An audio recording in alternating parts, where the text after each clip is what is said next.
Good morning everyone, welcome back to my channel. আশা করছি তোমরা সবাই ভালো আছো আর আমরাও ভালো আছি। আজ আবার তোমাদের সামনে চলে এসেছি নতুন আরেকটা ব্লগ নিয়ে। আই হোপ তোমাদের ভালো লাগবে। তাহলে চলো পুরো ভিডিওটা চেক করতে থাকো। আর এখন ঘড়িতে বাজে সকাল 7টা। এখন থেকে তোমাদেরকে সাথে নিয়ে আমি আমার আজকের ব্লগটা এখান থেকে স্টার্ট করছি। আজকের এই দিনটি ছিল নীল পুজোর দিন, তাই একটু সকালবেলায় ঘুম থেকে উঠে পড়েছি আর টুবু সোনাকেও তুলে দিয়েছি। তবে টুবু সোনার ঘুম ভাঙায়নি, টুবুকে নিয়ে না নিচে শুইয়ে দিয়ে এসেছি। টুবুকে নিচে ঘুম পাড়িয়ে আমি বেডরুমের বাসি বিছানা তুলে দিয়েছি, ঘর পরিষ্কার করে ঘরটাও মুছে নিচ্ছি, কারণ টুবু সোনা ঘুমিয়ে থাকতে থাকতে না অনেকগুলো কাজ সেরে ফেলতে হবে। যেহেতু দিনটি ছিল নীল পুজোর দিন, তাই সকাল সকাল চান সেরে নিয়েছি। বন্ধুরা, আজকের দিনটি ছিল নীল ষষ্ঠীর দিন। তোমরা এই নীল ষষ্ঠীর ব্রত কে কীভাবে পালন করেছো আমায় কিন্তু অবশ্যই কমেন্ট করে জানাতে ভুলো না।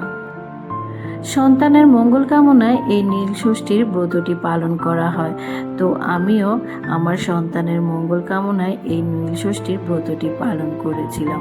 তবে আমি না মন্দিরে যেতে চেয়েছিলাম, তবে টুবু সোনা যেহেতু এখনও বড্ড ছোট, তাই টুবুকে নিয়ে না এই তীব্র গরমের মধ্যে আর মন্দিরে যাওয়ার সাহস পাইনি।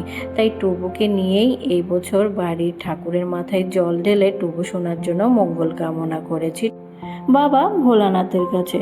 চান করে সিঁদুর পরে ঠাকুর ঘরে যেই না আমি যেতে নিয়েছি, তখনই টুবু সোনা ঘুম থেকে উঠে পড়েছে। তাই টুবু সোনাকে ব্রেকফাস্টটা খাইয়ে ঠাকুর ঘরে যাওয়ার চেষ্টা করছিলাম। তবে টুবু না একদমই খেতে চাইছিল না, তাই টুবুকে 1-2 চামচ খাইয়ে আমি চলে এসেছি ঠাকুর ঘরে। এই নীল ষষ্ঠীর ব্রতটি না আমি টুবু সোনা আমার কাছে আসার আগে থেকেই পালন করতাম। যেহেতু আমার শাশুড়ি মা এই নীল ষষ্ঠীর ব্রতটি পালন করতেন, তাই ওনার সাথে আমিও এই নীল ষষ্ঠীর ব্রতটি পালন করতাম। দুজনেই একসাথে মন্দিরে গিয়ে ঠাকুরের মাথায় জল ঢালতাম। তবে টুবু সোনা আমাদের কাছে আসার পর থেকে না এই 2 বছর আমি নীল ষষ্ঠীর ব্রতটি পালন করতে পারিনি, কারণ গত বছর তো টুবু সোনা একদমই ছোট ছিল, আর তার জন্যে আমি গত বছর উপোসও করতে পারিনি। তবে এই বছর আমি ব্রতটি পালন করছি নিজের বাড়ির ঠাকুরের মাথায় জল ঢেলে। আর শাশুড়ি মা না একটু বেলা করেই মন্দিরে যাবেন, তাই আমি সকাল সকালই ঠাকুরের মাথায় জল ঢেলে বাড়ির পুজোটা সেরে নিচ্ছি। বাড়িতে ঠাকুরের মাথায় জল দিচ্ছি বলেই আমি একটু সকাল সকালই পুজোটা সেরে ফেলছি। নয়তো অন্যান্য বছরগুলোতে আমি আর আমার শাশুড়ি মা মন্দিরে গিয়ে যে ব্রতটি পালন করতাম, মানে ঠাকুরের মাথায় যে জল ঢালতাম, সেটা আমরা একটু বেলা করেই যেতাম, কারণ সকালবেলা একটু ভিড় থাকে, আর তাছাড়া এই গরমের মধ্যে গিয়ে না লাইনেও দাঁড়িয়ে থাকতে হয়, কারণ পাড়ার সকলে না মন্দিরে গিয়ে এই নীল ষষ্ঠীর দিনে নীলের ব্রতটি পালন করেন। তাছাড়াও আরও একটা বিষয় রয়েছে যেটা আমি অনেকের মুখেই শুনেছি, বিশেষ করে আমি না দিদির বাড়িতে গিয়ে অনেকের মুখে এই ব্যাপারটা শুনেছি, নয়তো আমি আগে এই ব্যাপারটা জানতাম না। যেটা হলো সকালের দিকে, মানে রোদ থাকাকালীন নাকি শিবের মাথায় জল ঢালতে নেই। তবে এই ব্যাপারটা না কতটা ঠিক কতটা ভুল সেটা আমার জানা নেই। আমি মনে করি বিশ্বাস দিয়ে ভগবানকে যদি ডাকতে পারো বা বিশ্বাসের সাথে যদি ভগবানের জন্য কাজ করতে পারো, তাতেই ভগবান সন্তুষ্ট হয়। এর উপর একটা প্রবাদ বাক্য রয়েছে, তোমরা হয়তো অনেকেই শুনে থাকবে, যে বিশ্বাসে মিলাই বস্তু তর্কে বহু দূর।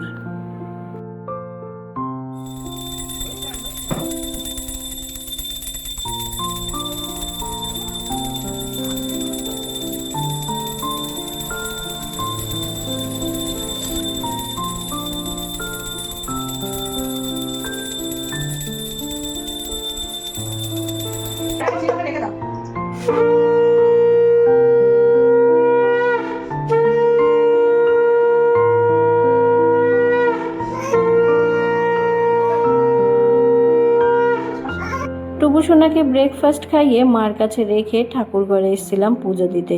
তবে যখন থেকে আমি ঠাকুর ঘরে পুজো দিতে এসেছি তখন থেকে টুবু সোনার গলা পাচ্ছিলাম নিচ থেকে ঠাকুর ঘর অবধি।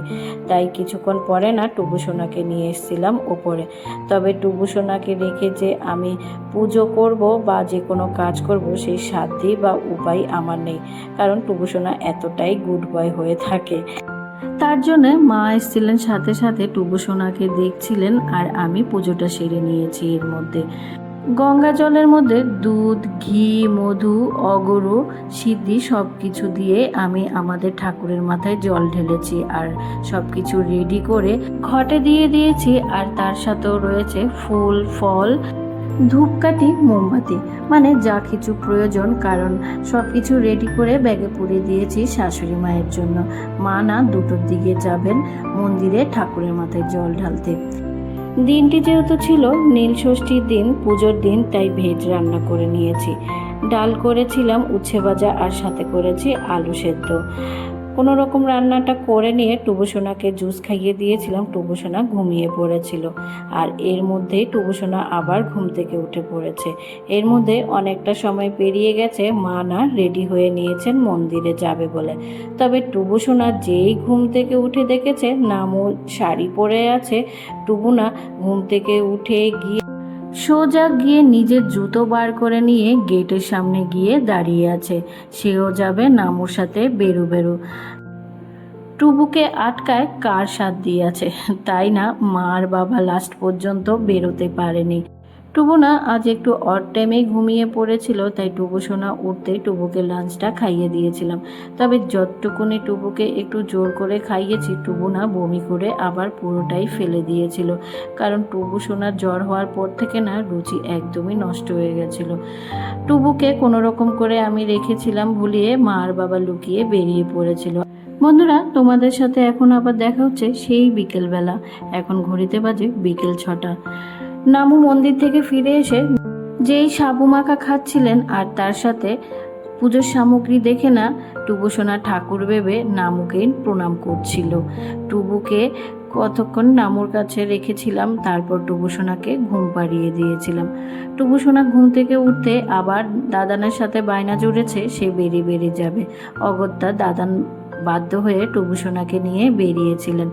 তবে টুবু এতটাই ফাস্ট দৌড়ায় যে দাদান টুবুকে নিয়ে কিছুতেই কন্ট্রোল করে রাখতে পারেনি, তাই একটু ঘুরিয়ে বাড়িতে চলে এসেছিলেন। টুবু দাদানের সাথে বেরু করতে বেরোতেই আমি চলে এসেছি ওপরে গিয়ে সন্ধ্যের পুজোটা দিয়ে এসে শুকনো জামা কাপড়গুলো এনে ভাঁজ করে তুলে দিয়েছি, আর এর মধ্যে টুবুকে সন্ধ্যের টিফিনটাও খাইয়ে দিয়েছি। বন্ধুরা, রোজকারের মতো আজও তোমাদের সাথে বলতে চাই, যারা আমার ভিডিওটা নতুন দেখছো, আমার চ্যানেলে নতুন হলে প্লিজ আমার চ্যানেলটা সাবস্ক্রাইব করে আমার সাথে বন্ধু হয়ে থাকতে পারো। আর যারা আগে থেকে চ্যানেলটা সাবস্ক্রাইব করে রেখেছো তাদেরকে অসংখ্য ধন্যবাদ।